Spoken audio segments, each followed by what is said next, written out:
Depois que Sigmund Freud desenvolveu a teoria da psicanálise, o ser humano e seus relacionamentos nunca mais foram vistos da mesma forma. Freud ficou tão famoso e importante que atraiu muitos seguidores e várias outras teorias foram elaboradas a partir da psicanálise, mesmo que isso tenha causado algumas tretas com os Freud. Vamos conhecer alguns nomes importantes? A primeira é Melanie Klein, 34 anos, mãe de 3 e uma vida familiar conturbada. Seu sonho? Ser psiquiatra. O obstáculo? Ela não tinha dinheiro para bancar seus estudos. Com todo esse contexto, Klein resolveu fazer terapia. Ela buscou Sandor Ferenczi, aquele trapalhão e fofoqueiro da parte 3, com a esperança de que a psicanálise pudesse ajudá-la com suas angústias. Depois de contar para ele sobre o seu sonho, recebeu uma dica. Já que não dá para estudar medicina, que tal você estudar psicanálise e começar a atender crianças? Ela achou a ideia sensacional e foi estudar. Foi assistir ao 5º Congresso Internacional de Psicanálise e lá viu quem palestrando? Freud, o próprio. Ficou encantada e pensou, nasci para isso. E nascia aí uma importante discípula de Freud. Sua teoria buscava explicar a psique das crianças e era baseada em 3 pilares. 1. Todos nós temos um mundo interno, que é desenhado pela nossa vida real e colorido pelas nossas ansiedades. 2. Os bebês têm uma relação de amor e ódio com o tetê da mamãe. E essa era a base para o conceito de ansiedade persecutória. Essa ansiedade, quando é combinada com as nossas defesas, forma a posição esquizoparanoide. E 3. Quando os bebês crescem, eles se arrependem do ódio e agora têm medo de ficar sem o tetê da mamãe. Essa é a chamada ansiedade depressiva. Já ela, quando combinada com as nossas defesas, forma a posição depressiva.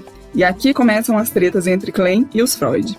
Ao contrário do que Freud ensinou sobre as fases oral, anal e genital, que se sucedem, ela afirmava que nossas fases existem todas ao mesmo tempo e apenas se revezam no comando. Quem assistiu fragmentado ou divertidamente consegue ter uma ideia do que estamos falando. Bem, diante dessa nova forma de enxergar o processo, Klein nos ensinou que os problemas devem ser analisados a partir das posições esquizoparanoide e depressiva. Resumindo, a vida é assim mesmo. A gente pode amar e odiar a tudo e a todos e tá tudo bem. O importante é que o tratamento considere qual das ansiedades, persecutória ou depressiva, é que está levando ao surgimento das neuroses. Agora vamos falar sobre Anna Freud, e qualquer semelhança não é mera coincidência. Sim, ela é filha do Freud, a caçula, e devia ser o orgulho do papai. Apesar de ser filha, ela foi analisada por Freud. Afinal de contas, não existiam muitos psicanalistas naquele tempo, né? Mas isso é treta para o CRP. O nicho de Anna Freud, assim como Klein, eram as crianças. Ela começou como professora e depois virou psicanalista, atendendo vítimas da guerra, sobreviventes do Holocausto e crianças com problemas no dia a dia. Sua teoria foi o mapeamento dos mecanismos de defesa. Lembram da Melanie Klein, da posição esquizoparanoide e da posição depressiva? Pois é.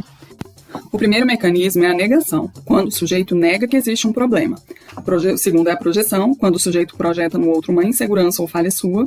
O terceiro, se voltar contra o ego, que é ter um pensamento horrível sobre si mesmo para evitar uma conclusão muito pior. O quarto é a sublimação, que é buscar formas socialmente aceitáveis de satisfazer os desejos inconscientes. O quinto é a regressão, que é voltar para um estado emocional infantil. O sexto é a racionalização, encontrar uma boa desculpa para se justificar de tudo. O sétimo é a intelectualização, que é ocupar o intelecto. O oitavo é a formação reativa, que é começar a fazer exatamente o oposto do que se sente. O nono é o deslocamento, que é basicamente descontar a raiva nos outros. O 10º, a fantasia, que é ficar fantasiando sobre qualquer coisa, menos sobre o problema que precisa resolver. Bom, os mecanismos de defesa não são um problema, afinal, quem nunca? Mas eles podem atrapalhar o nosso amadurecimento, pois são usados para fugir dos problemas ao invés de enfrentá-los. Agora vamos às tretas. Anna Freud não gostou que Klein discordasse de algo na teoria do papai. Sem vontade de alimentar a treta, Klein resolveu mudar para a Inglaterra e lá seguiu profanando a teoria do mestre Freud. A família Freud achou isso um absurdo e foi para a Inglaterra continuar o bate-boca. Só que não, eles eram judeus e naquele tempo todo mundo sabe o que acontecia com os judeus na Áustria e região. Bom, mas até hoje a psicanálise divide-se em kleinianos e freudianos. Agora falemos sobre Jacques Lacan. Ele era tão católico que seu nome composto era Jacques Marie, em homenagem à Virgem Maria. Ele cresceu, entrou na adolescência e largou a religião, foi estudar filosofia e ler autores existencialistas. Quanta rebeldia! Depois fez medicina e virou psiquiatra. Ele foi paciente e aluno do Dr. Rudolf Lowenstein, que lhe ensinou sobre psicanálise. A busca de Lacan pelo conhecimento deu a ele uma formação muito robusta, e ele ficou top das galáxias. Disse até que a teoria de Freud precisava ser relida e reinterpretada à luz do existencialismo. Ele também devia estar com o rei na barriga, né? Bem, Lacan defendia que o eu e o inconsciente vivem entre tapas e beijos por toda a vida. E assim, quando o bebê se reconhece no espelho e vê que não é essa Coca-Cola toda que imaginava ser, aí é que está a chave para os nossos conflitos internos. Enquanto por dentro de nós só há bagunça e caos, por fora exibimos beleza, simetria e andamos perfumados.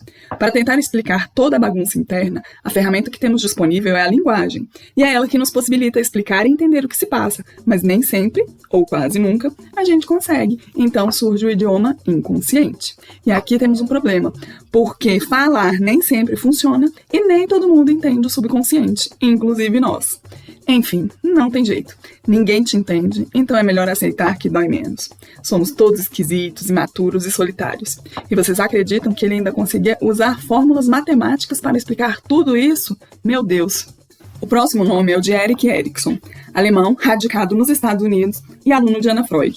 Ele foi artista plástico e foi convidado por Anna Freud para dar aulas. E esse foi mais um que blasfemou a teoria de Freud. Enquanto para Freud tudo era por sexo, ou movido pela libido, Erikson dizia que somos movidos por socialização e desenvolvimento do ego. Em sua teoria do desenvolvimento psicossocial, existem 8 fases do crescimento psicoemocional. A primeira fase, confiança, desconfiança, é equivalente à fase oral. No primeiro ano de vida do bebê, o sentimento é: posso confiar no mundo? Terei minhas necessidades atendidas? Se a resposta for sim, então posso confiar. Se as necessidades forem negligenciadas, não posso confiar no mundo. Segunda fase, autonomia, dúvida e vergonha. Começa mais ou menos por volta de 1 ano e meio, quando o bebê começa a explorar o mundo. Se ele receber incentivos nessa fase, conseguirá desenvolver autonomia. Caso contrário, ele ficará em dúvida sobre suas capacidades e terá vergonha de si. A terceira fase, iniciativa, culpa. Começa por volta dos 4 anos. Se a criança recebe atenção, desenvolve autonomia. Se não recebe e ainda leva broncas, ela terá apenas culpa. A quarta fase da indústria, produtividade e inferioridade. É a fase das crianças em fase escolar até a puberdade. Se ela passou bem pelas fases anteriores, vai conseguir lidar bem com os desafios da escola. Mas se as experiências nas fases anteriores forem negativas, ela viverá uma fase escolar tensa. A quinta fase é a da identidade e confusão de identidade. É a temida adolescência. Nascem os questionamentos: quem eu sou? Qual é a minha tribo? Se as fases anteriores forem positivas até aqui, a identidade, de certa forma, está preservada. Se não, o pobre está completamente perdido no mundo. A sexta fase é a da intimidade e isolamento. O adolescente continua em amadurecimento psíquico. É a fase de trabalhar os relacionamentos. Basicamente, se há confiança, há intimidade. Caso contrário, temos adolescentes que se isolam de tudo e de todos. Bom, talvez esteja aí algumas explicações, né? A sétima fase é a da generatividade ou estagnação. Por volta dos 30 e poucos anos, quando resolvemos nos dedicar à nossa carreira. Caso tenhamos tido um desenvolvimento sólido até aqui, é a nossa fase mais produtiva. Por outro lado, o sujeito que não teve boas experiências até aqui vive desconfiado de tudo e de todos, se colocando em primeiro lugar sempre, porque é melhor garantir o meu logo. Bom, aqui tem outras explicações, né? Explica muitas outras coisas. Oitava fase, produtividade ou desespero. Essa fase vai até a morte, porque para Erikson nós nunca paramos de nos desenvolver. É aquele período de reflexão e autoavaliação de sua vida e seu legado. Eu vivi uma vida boa? Show! Não vivi, aí bate o desespero ao ver o tempo que foi perdido. Carl Rogers.